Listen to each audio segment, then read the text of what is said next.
welcome back. I just finished The Divine and Infinite and I really enjoyed this one. I do feel like this is actually worth the hype. So The Divine and Infinite is about these two Necron rivals who end up basically having to get together and serving the same cause. These are two rivals who have basically hated each other for the entirety of their race's existence. So before they even got turned into Necrons, they have hated each other. And the book starts off with basically getting a very good view of their feud, how much they hate each other. And then our main characters, Orkin and Trezin, which are the two rivals, it starts out with them fighting each other. Trezin is a collector of many different things, and Orkin is the diviner, and he is after this item called the Mysterios in Trezin's collection, and he tries very hard to steal this item. And so when he successfully does so, Trezin decides to go to the council, and this is kind of where their feud ends up coming together and where they have to have this common cause. I don't want to spoil it. It's very hard to go into detail without spoiling it. But that is basically the main consensus of the story. There's like an ancient tomb that they have to find. It has a little Indiana-esque in it for being a 40k book, but it's really good. The ending is so good. But yeah, I thought this one was interesting. The chapters are like a countdown. Basically, it starts pre-40k, like way when like the Eldar are just like evolving and coming around and stuff like that. And then each chapter is like a countdown in time, like it's been like 1,000 or so years in each chapter. And it's very interesting. There's a lot of Necron lore in this book, so if you are new to 40k, this is a good one to pick up if you want to learn more about the Necrons. There's a lot of foreshadowing in it for things like the Flayers and stuff like that, how they're afraid that when the Necrons wake up that, you know, you're not gonna be sentient, or they're not all going to be there, or they're just going to lose them completely. And it is very interesting. Most of this book, I would say at least over half of it, takes place during the Great Sleep. So there's not like a lot of Necrons awake. This is where the Silent King is still in exile and all of that. So it is a very interesting concept. I kind of feel like I wish they described like the Necron hierarchy and like their judicial system a little bit more, mostly because there is a council and they kind of like go on trial and stuff, and I'm like, that seems a little odd. But just because nothing's ever really described how Necron society judicial system works, but I guess it does make sense that when everyone's sleeping that there would be kind of like an overarching system to make sure the dynasties and stuff aren't trying to off each other while everyone's sleeping.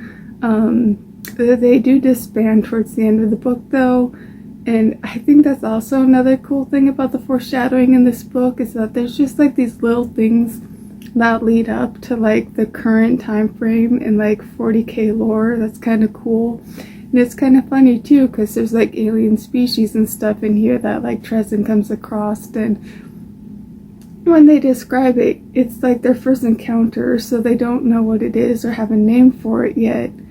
And you're kind of like, I wonder if that's this thing. And then a few chapters down, when they're like, you know, millennia ahead from that time point, suddenly they know what it is. And you're like, oh, okay. So that's actually kind of cool. Yeah, so the kind of countdown chapters, it comes more relevant like halfway through the book, because then it goes more towards into where they need to hit a certain time point for this goal where they have to find this tomb. it is a bit of a slow burn. I will give you that, but it does pick up halfway through. Like there's definitely some good battles in here. There definitely be times where Trezin be Trezining. He be catching them Pokemons and throwing things out from his collection. This does take place, well, part of it takes place after Fall Acadia. He does make a comment about it towards the end of the book, which I think is kind of funny. So yeah, this is definitely a lot more character-driven than plot-driven, like most 40k books are. This definitely focuses, at least for a good half of the book, on the rivalry between these two characters. So if you're not like a fan of like character-driven books, you might find this boring, or if you don't really find their shenanigans or antics to be interesting, you'll probably find this one boring. But this does have like a really good context, because for a good half of the book I was kind of like, where is this going? But then you kind of realize there's like this really good build up towards the end, and the end is so good, so good, so worth the read.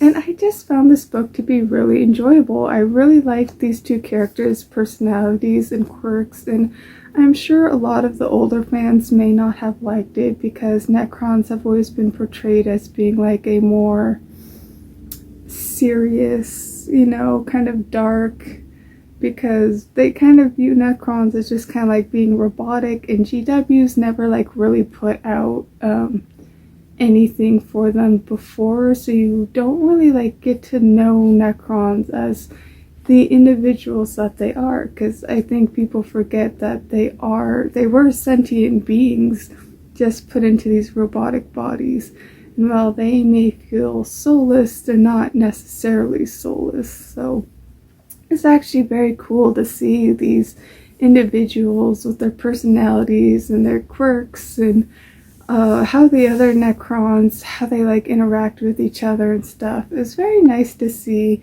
And you know, it makes sense too, like when you're millennia old, you're going to like develop a hobby to entertain yourself.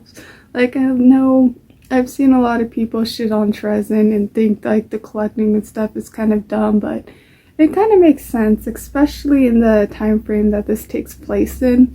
If everyone's asleep, you're millennia old, you're probably bored, you have nothing else to do, you're like, hey, why not collect things, you know?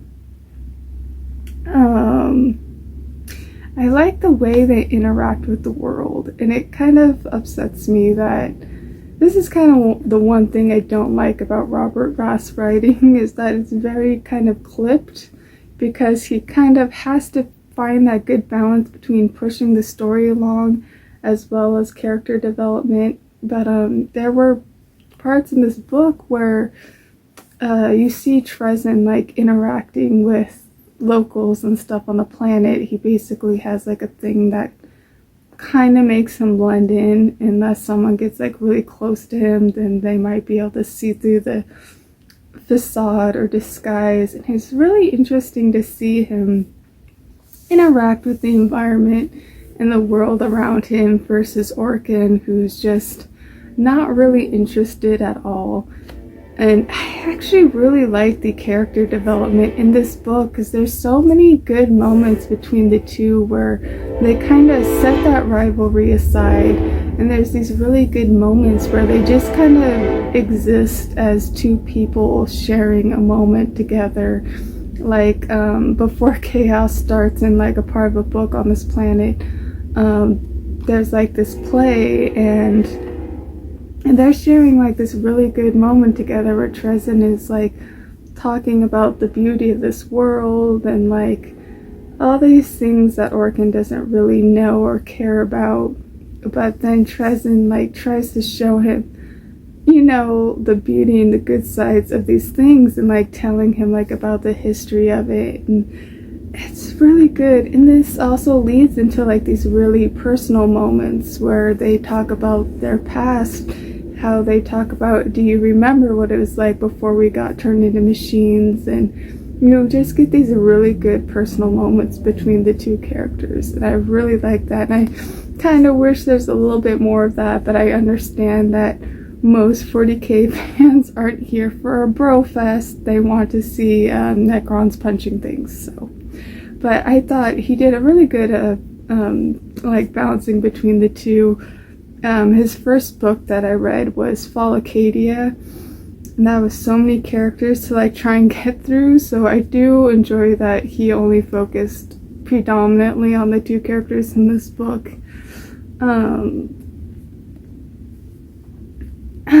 It's just really good. I wasn't too fond of the epilogue because I do feel like it undid quite like a bit of the character development between the two, but rivals be rivaling. I guess it is what it is, but it does explain like current 40k lore and like why there's still like Catan and shards and stuff out there and all that good stuff. So yeah, I really enjoyed this one. I highly recommend it.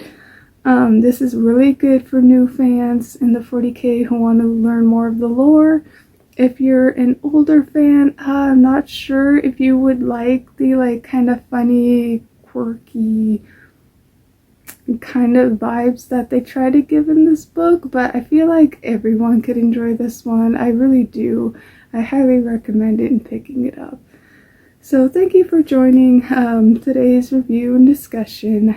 Let me know your thoughts and opinions. Did you read it? Are you thinking about reading it? Let me know in the comments below, and I'll see you guys next time. Bye.